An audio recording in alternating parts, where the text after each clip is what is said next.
It is July 20, 2025. Today we're going to be looking at my setup and the gear that I use to make the videos. So before, I had a coffee table. It is right there, actually. Used to be in the center. I used to sit on the floor a lot of the times. I have a chair now.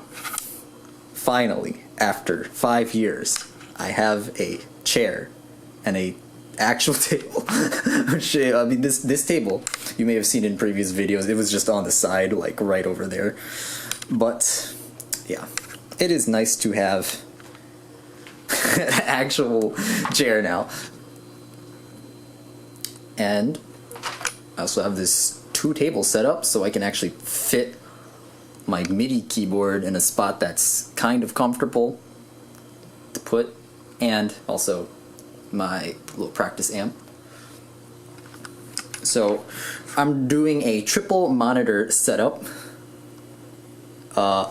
Here, let me get in the chair, show you what it looks like when I'm actually sitting in it. This is kind of angled a bit, but when I fix it up, it lines up. The perspectives are pretty good, and then we have this.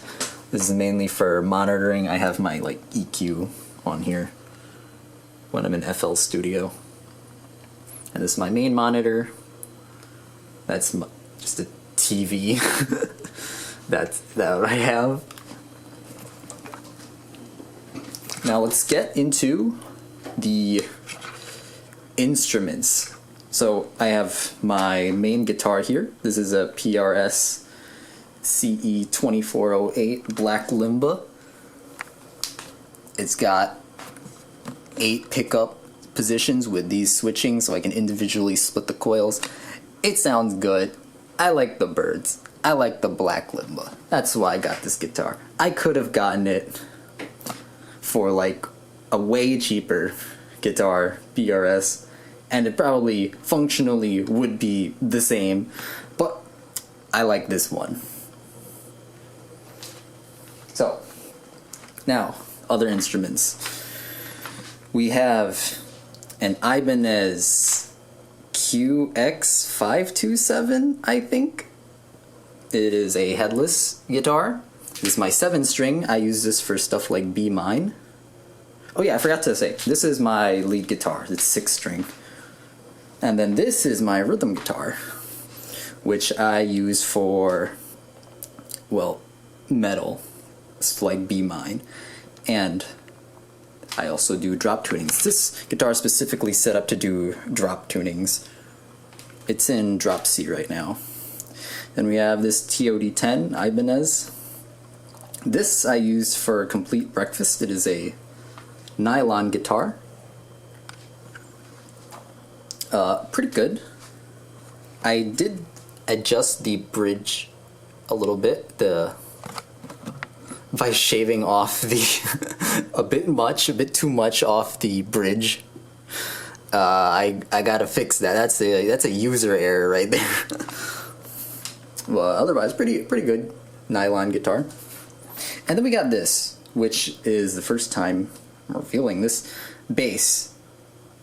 An actual bass. I used to have a PJ bass, Squire PJ, $250. I didn't really like it. I mean, it was good to learn on, but I wanted more. This is a 5-string Dingwall NG3.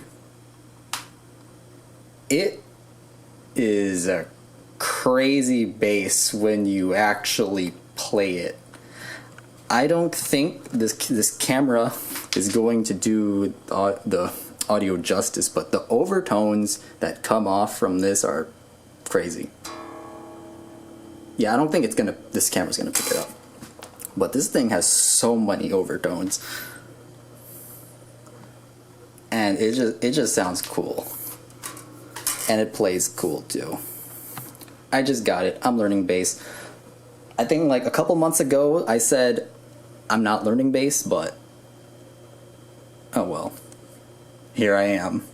It's kind of annoying to write bass parts for 5-string and not have a 5-string, so I can't actually test it out. So it's really nice to have that. So yeah, those are my main 4 guitars. I could have gone way cheaper, but I wanted this guitar and I wanted this bass, and I could have gone at the cheaper nylon string. But this nylon was specifically made to be closer to an electric guitar, so I wanted that rather than a traditional nylon. And this 7-string, well, I just like headless. It's really comfy. So let's move back to my main desk setup. Over here I have my audio interface. It's M-Audio M-Track Solo. It's super cheap, and it kind of works. There is some issue with some software. Not audio-related software, like games. And the sample rate keeps going back to like 41K when it should be 48K, and I have to like adjust that sometimes, which I think is, from what I found, it's only an M-Audio issue. So I could have gone a better audio interface, but it does work for now. It's what I've had for like the past 4 years. Then we have my Yamaha THR5, this little practice amp. It's good to just test things out with. I have the cable running down below here, so I can just grab it and like plug it in. Then we have this MIDI controller. I don't use it that much because I haven't actually learned piano, but I am going to do that soon when I go to school. Well, continue college. Then we have just extra stuff here. This is my main headphone that I use. Is a I forgot the main company, but it's a DT900 Pro X. Oh yeah, Beyerdynamic DT900 Pro X, which is an open back headphone, so it sounds a bit more natural. Let's see, what else we got? Oh yes, the good old cable management.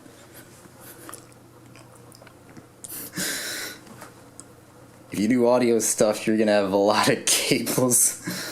A lot of them is coming from that section over here. Yeah, and then, oh yeah. You know, of all the things that I have, of all the gear that I have, what I would say the most important thing that I've gotten for making music on YouTube, the most important thing of all this equipment that I have, it's the drawing tablet. This is why you even know why I exist in the first place. It's because of this drawing tablet. This is where I make the artwork and the thumbnails, and it's the reason why you even clicked on the video in the first place. Let's be real here. So this $200 drawing tablet is the most important thing that I have. And it acts as a third monitor. It's a shitty monitor since it's only 60 FPS and it's kind of laggy, but it does work. And I just use it to monitor my EQ when I play stuff.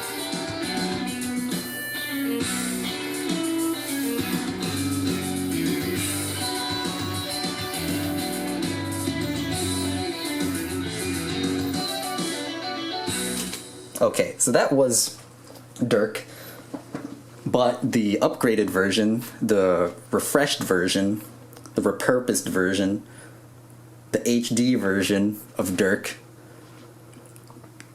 I've already posted Dirk, which is a chiptune piece that I made that was supposed to be on the chip series, but now I want to actually turn it into a real track because I have a cool idea for it. Oh yeah, let's talk about the computer. This is a really important part if you're doing music production. Having a can't actually see it. What's in there? It has an i5 12600K, I think. 32 gigabytes of RAM, 2 terabytes of storage, and that's the most important specs that you need. You don't actually need a GPU for making music, unless if you're doing Blender, like what I'm doing, so I suppose having a GPU would be nice. I forgot the name of the GPU. It's an AMD Radeon RX something 67. It's either 6700 or 7600. I forgot.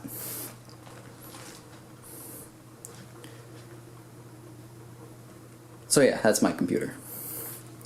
And oh yeah, one more instrument I did not talk about. It's my violin, my electric violin. This is a YEV. I forgot the actual model name, but it has 5 strings. It is out of tune. I have not played violin in a while, in about 2 months. And that's because I am going to revisit violin when I get good enough on guitar. It's better to take things one at a time, because when I get to violin, I need to basically dedicate 6 months to a year to learning this instrument, practicing every day, because this is a tough instrument. There are no frets, and getting your intonation right is super important. So I need to drill that into my head, and right now is not the time because I'm starting video game development. So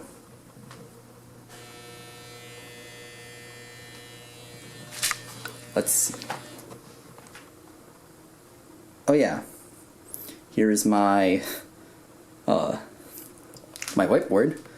It's where I keep my ideas. This is mainly to tell me what I can work on if I'm ever stuck and forget what to do. So Geneva is the name of the game. This is Dirk. The current name is I Can Fix Her. And that's going to be one of the videos coming out next. This is going to be coming out first, and then this will be next. Then we got other stuff here. And this is probably gonna be my favorite video that I make. It's gonna be a vocal video. That's why I'm doing this vSynth research. This is gonna be the funniest video that I think I'm going to make. I'm gonna peak when I make this video. It's all downhill from there. There's be a disproportionate amount of budget going into here. I might fully animate the whole thing. And yeah, that's what my setup looks like. So I think the total cost, if you're curious, is about $10,000. Now, know that like 7,000 to 8,000 is coming from the instruments.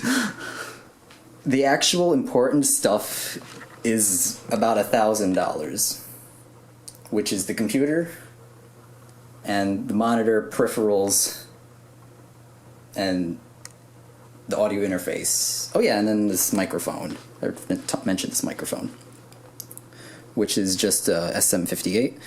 I use this to record the guns in unregistered firearm. they were recorded in the wonderful studio known as a closet. This is a walk-in closet that sounds pretty good. It's treated very well because there's just a bunch of clothes in it, which absorb all of the reverb.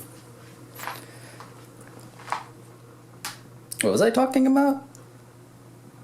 Oh yeah, you don't actually need all these instruments. I just do it because it works for me, and I like this instrument. I like this bass. I could have gotten a cheaper bass. I could have gotten a cheaper guitar. I could have gotten less guitars, but it works for me, and I like this. I know I'm going to be doing this for a while, and I want a very high quality, durable instrument that I can rely on. If you're starting out, you can just go with something cheaper for now until you actually decide, yeah, I'm going serious about it. I would recommend computer. That is your priority. You want to get a good CPU, enough memory, enough storage, and you're probably good. And then the peripherals like the monitor or keyboard, it doesn't really matter. I mean, I'd recommend a mechanical keyboard. These are 2 mechanical keyboards. One's for gaming, one's for normal use. I have a wireless G502 mouse. Wait, no, it's G503? I don't know. I don't remember. I think it's a G502. Yeah, G502X wireless. I like this because of the extra buttons. Oh yeah, guitar picks. I use this one for bass. And this one, they're both Dunlop Tortex. This is the Jazz 3 XL. And this is just the normal one, 0.6. Yeah, this gear video has been like all over the place, but I'm not, as usual, I'm not going off of any script. So, yeah, that's what it looks like to make the videos. And I am going to be moving from this setup soon because I'm going to, continuing college. So it's going to look a little different in a month or so. And I'll do another setup video by then. So yeah, this is my setup.